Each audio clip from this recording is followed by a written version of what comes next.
client has discovered some concerning messages that were under deleted messages, and they were between the minor child Kinsey and plaintiff, and essentially they were aimed at coaching the child to behave a certain way, with the defendant to not participate in activities when she is with a defendant, or to thank her brother for having to do those activities because he's. You know, they say it's about co-parenting, but somehow you end up just paying and not parenting. Is that how it feels for you? It sure felt that way for me. My own experience. Co-parenting with my ex was non-existent. My ex would purposely leave me out of major decisions regarding the kids, even though that was against our custody agreement. I mean, yeah, we had a custody order in place, but she did whatever the hell she chose to. She had primary custody, total control. She put our kids in therapy without my knowledge, which was illegal in our state. When I found out, I called the therapist, and they had no idea I didn't know the kids were seeing a therapist. They then told me, as one of the parents, it was within my legal rights in our state to stop therapy, which I did. It was a requirement in our state that both parents know and consent to therapy. But again, she did whatever the hell she pleased. You know, you thought you'd still be dad, that you would co-parent. In my own experience, I thought, their mother and I are divorcing, but I'm a very active, engaged father, and I will remain so. But see, that's not really possible without 50-50 custody. You thought you would still matter. You thought co-parenting would mean equal time and equal say and equal love. But when the ink dries, the court made its own decision. And suddenly co-parenting meant seeing your kids every 2 weeks, no real decision making, no authority, no equality in parenting, and a monthly bill. This isn't just your story either. I mean, it's the quiet epidemic affecting millions of fathers like you. So let's talk about the biggest lie in modern fatherhood: co-parenting, when in reality, you're just the wallet. Is that how it feels for you? It did for me. The system portrays a farce. They tell you, don't worry, you're still a co-parent, you're still their dad, you both share in the responsibilities, you'll work as a team, and you'll do what's best for the child. But then reality hits. She has physical custody. She has legal authority. She makes school decisions, the medical decisions, the day-to-day choices, and you get visitation if you're lucky. And child support isn't optional, even if your time is. So, what is co-parenting, really? It's a word used to pacify fathers while they're stripped of their time with their kids, stripped of their voice, their money, and ultimately their rights as parents. You're a parent on paper, but a wallet in practice. You're told you're still a parent, but how can you still be a parent when you're not there for school nights? You weren't consulted on therapy or doctors or school. You didn't even know about the new boyfriend until your kid mentioned him in the car. You may try to be involved. You call, you text, you email, you ask questions, but suddenly then you're controlling, harassing, or interfering, and you're their father. But if you stop asking, if you stop trying to keep contact, then you're uninvolved, a deadbeat, just the guy who pays. Heads you lose, tails she wins. Again, my own experience. When it came to doctors and dentists and healthcare providers and et cetera, part of our custody agreement was that she would use in-network providers. Now, I paid exorbitant child support and I paid for all of the health care benefits, even though she was ordered by the court to find in-network doctors and etc. She would purposely take the kids to out-of-network providers, run up the bill, and have them sent to me.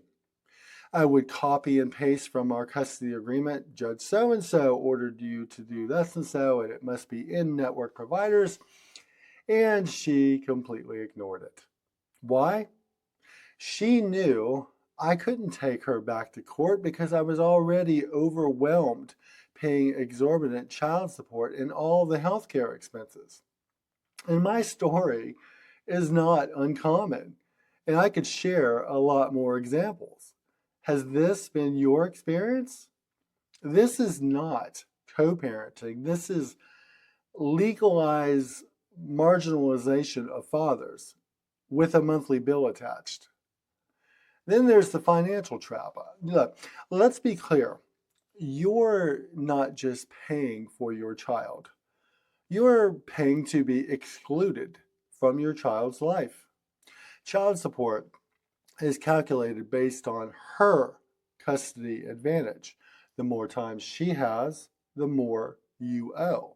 So if you ask for 50-50 custody, you're threatening her income stream.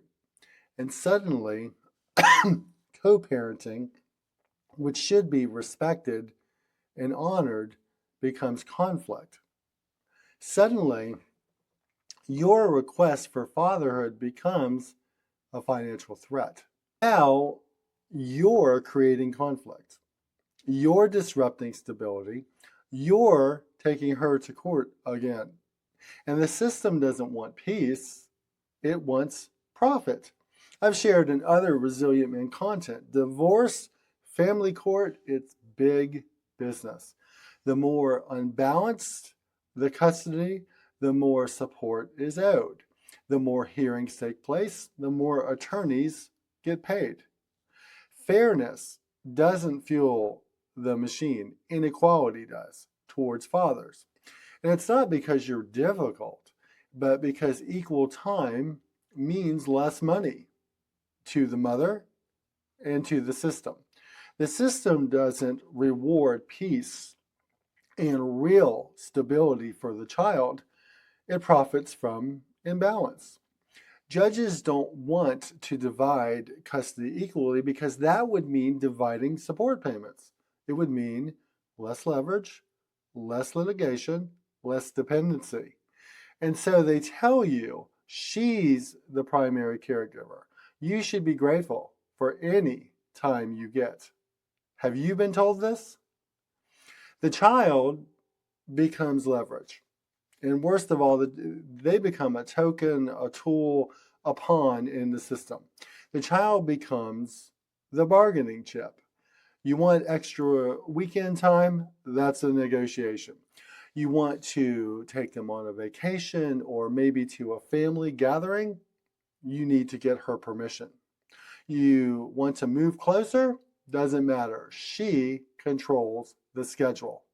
You could move next door to your children and it wouldn't make a difference. Meanwhile, your child is growing up believing dad is just the guy who shows up every other week with presents, Disneyland dad. Not because you want it that way, but because the system built it that way. And if you push back, she can accuse you of harassment. You can get dragged back into court. Your time can even be cut further or even taken away. Your rights aren't protected as a father, they're leased. And while you're stuck asking for permission, your child is wondering, why aren't you around anymore? Why dad's always quote unquote busy? Why dad doesn't know what's going on? They think it's you, but you really know better.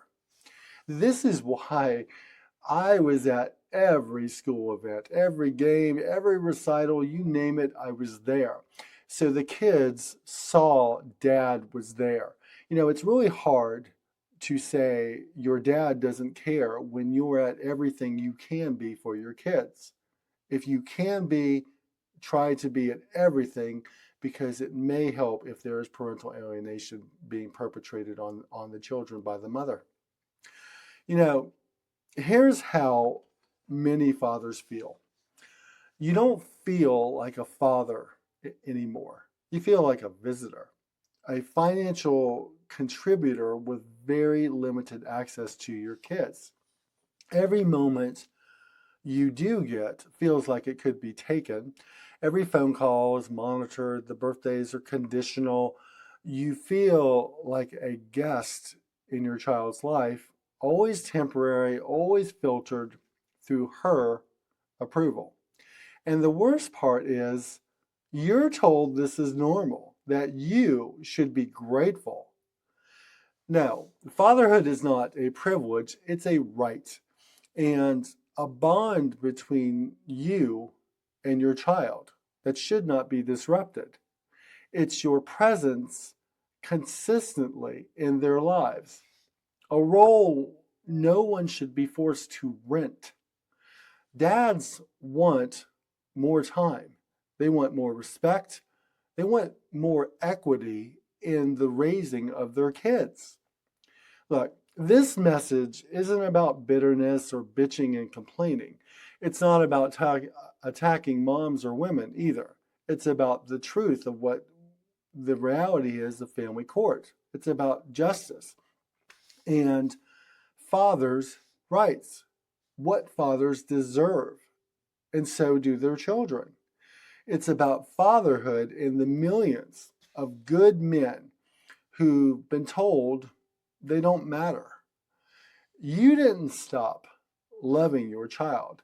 The system doesn't value your presence in your child's life.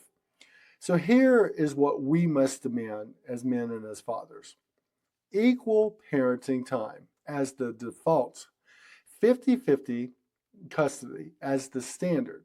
And if it is not the standard, it should be documented in court by the judge with a specific reason why one parent is not granted 50% of the custody. There should be true legal and physical custody sharing. There should be fair financial standards that reflect both parents' income and real accountability when court orders are violated. Because until then, you're really not co-parenting. You're financing someone else's power and control. You know, being a dad shouldn't require permission or payment. Guys, if this message resonated with you, hit subscribe. Support the channel for me right now. Hit that subscribe button. We're growing and we're building a strong community and would appreciate your support. Share this message with other guys who need to hear it, who are maybe going through a similar circumstances or have been through a similar circumstance. They need to know they're not alone. It's about men advocating for men. Comment your story. If you've been through a similar circumstance or are going through it, comment your thoughts, please. They need to be seen by other men out there who are going through a similar situation and can relate to what you're going through or have been through. It's about men speaking up for men because we can change the narrative. Reclaim your role as a man and as a father. You're not just a wallet. You're their father. You do matter. Know your worth. Protect your peace.